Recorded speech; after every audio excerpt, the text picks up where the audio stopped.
if you've ever known somebody who has died, or you are afraid to die, or if you want to know if Jesus is real, today's show is just for you.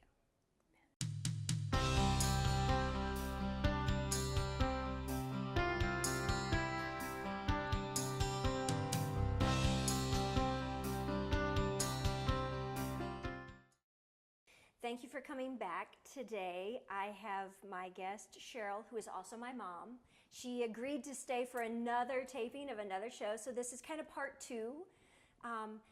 Journey. Of your journey. We had talked about going through 5 major surgeries, things like that, but there is one time that we really I want to hone in on and kind of set the stage. It was the surgery of your open heart surgery, so kind of... Yes. And it went really well, I guess. It was an emergency because I had 6 stents put in before, and they closed in a year. So I was having the same pain again. As it turned out, they were closed, we found out, so I had to have emergency open heart, triple bypass. Triple bypass, yes. Yes. Surgery went well. It went really well.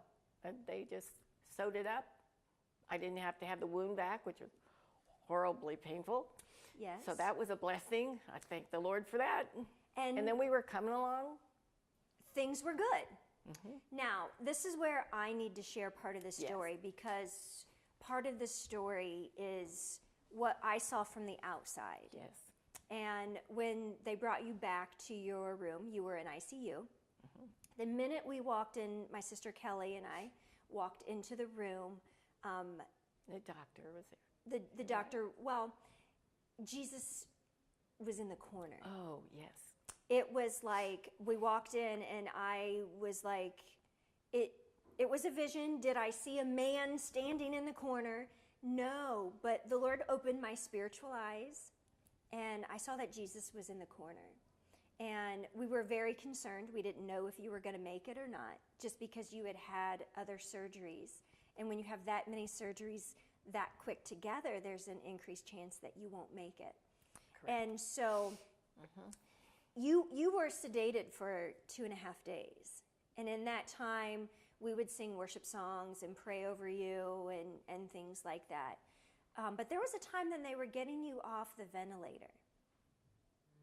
And they had turned the ventilator on emergency because they wanted to see if you could breathe on your own. And on the outside looking in, I feel like I need to share this with everybody so they can kind of get the gist. I was holding my mom's hand and the doctor was holding her other hand, and we were just standing there waiting. They had shut the vent off and we were standing and waiting, and you didn't breathe.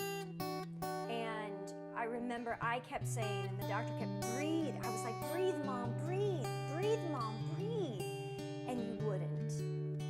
And in that moment you died. And I remember you were holding my hand and you let go and your hand went down and your head just went like this. And you died. And the doctor and I looked at each other. And then all of a sudden you went, because the ventilator kicked in and made you breathe, because it was on emergency mode. So since you hadn't breathed in so long, it kicked back on. So eventually they got the vent out and you were able to talk. And so what did you experience? Now, I experienced you dying. I saw Jesus in the corner. What did you experience? I was blessed to see Jesus. I looked up and he was standing there, and it was white and warm and peace, no pain, glory. Oh my gosh, that was just awesome. And I said, I was going toward him, I thought, okay, I'm going home, I'm going home. And he said, no, it's not time yet. And then I remember going, or something like that. And you said that's when I came back. Yes. Yeah. And so you shared that story with... And I get the chills every time Absolutely. You saw Jesus. I know, I wanted to, You wanted to stay. Wanted to stay and go be with him. No more pain and no more suffering and no more. And you felt love. I remember you Yes. saying that. Loved. It was so warm and peace. And the glory around him was just unbelievable, you know. Absolutely. And I remember you sharing that story with us. It was just a matter of hours after it happened that you shared that story. What did you also say about where Jesus was? Do you remember of saying that he was in the corner? Oh, yes. And I remember looking at my sister saying, I told you so. But Well, I looked up. Yeah, he was over there. he was over in the corner. Yeah. And so what I find so amazing about this whole thing is that I was watching on one side you die. And I remember thinking to myself, I just saw my mom die. Like that thought ran through my head. And I'm trying to process it all. And then it kicked back in and then you were brought back. And then later on the day you shared that you saw Jesus. And I was like, how can I even be upset that I saw you die when you saw Jesus? Right. I mean, how amazing. How amazing. It's a miracle. I just want people to know there are miracles today. Little miracles. They're on earth today. People think, oh, there aren't miracles. Yes, there are miracles. And this was a miracle. God said, no, you're not ready. You have to stay. You know, I guess I have things to do yet. Yes. And tell people that he is real. Like I want to glorify him. I want to testify that yes, he's here. Yes, he's real. And I want to be ready. I want to be able to go to heaven with him and be with him. And I just want people to know to not wait, to give their life to Jesus now and be ready. Okay. Well, we need to take a break, but come back and we're going to continue the conversation about being ready for Jesus.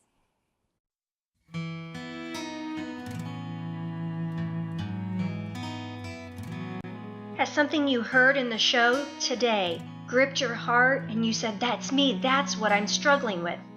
Give us a call or email us today for prayer.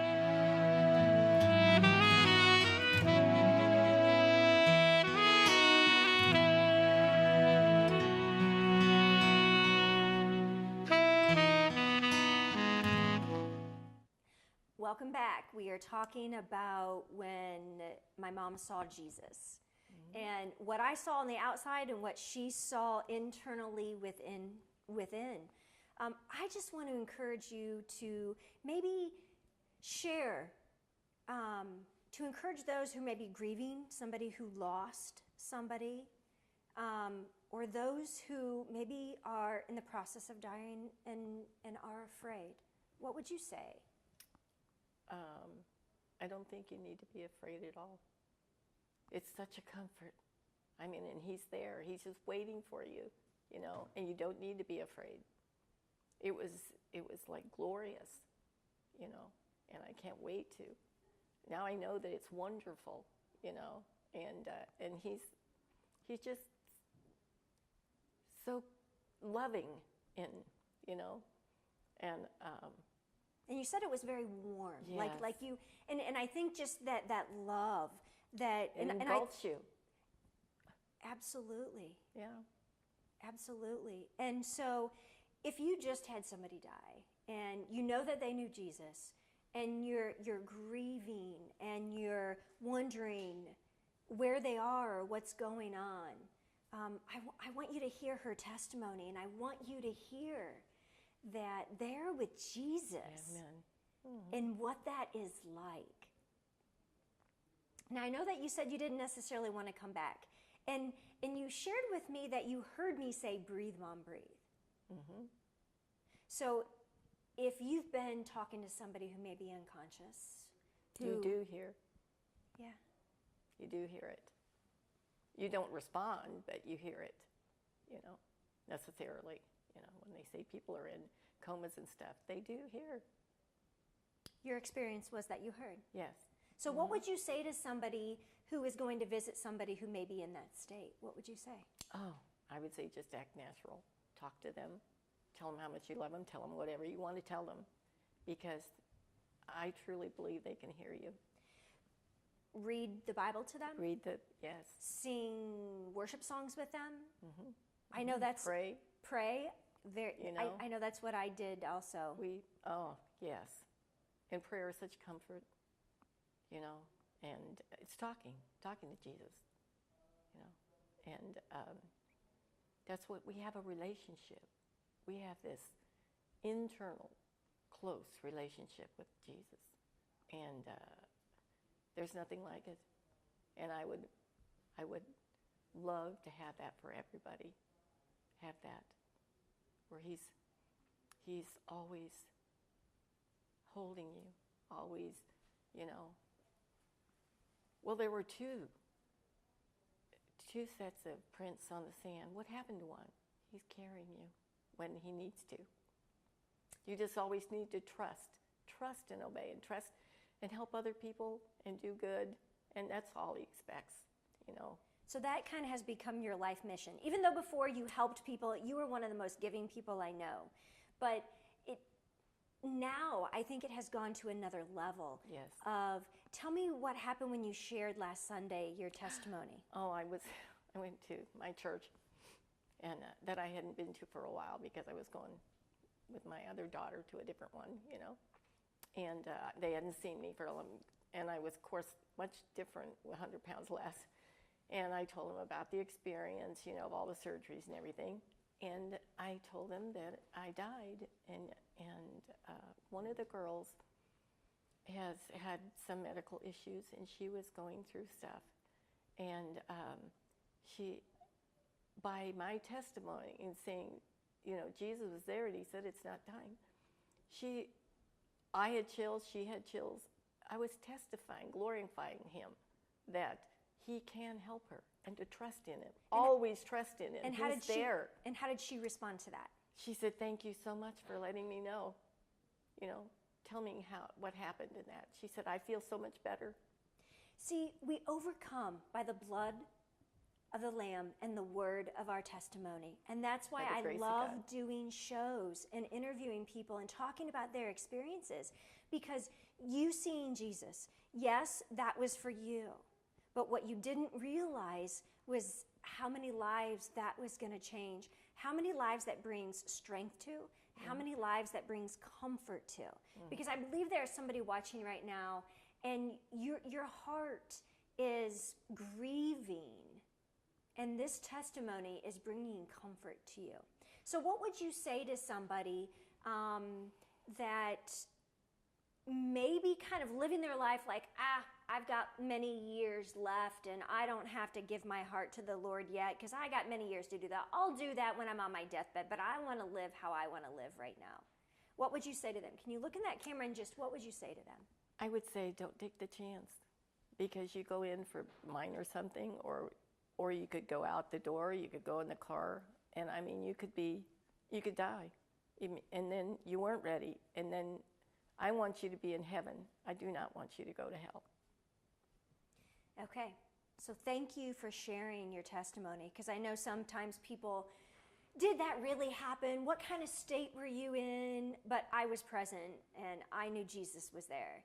And so thank you for being so open. You're welcome. And sharing. But I want to pray right now.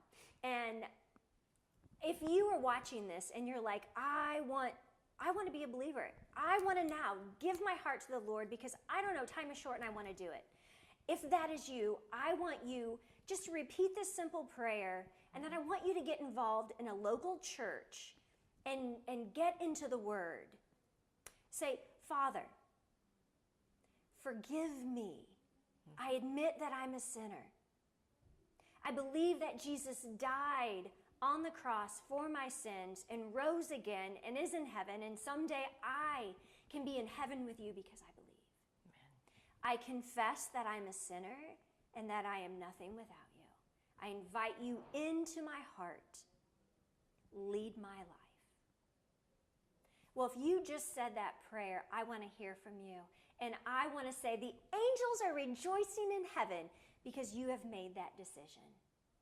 And so for other of you that are watching, that this brought comfort and joy, that joy of knowing that, yes, it's real, then I pray that you would share that with somebody else. Thanks for watching today. God's blessing.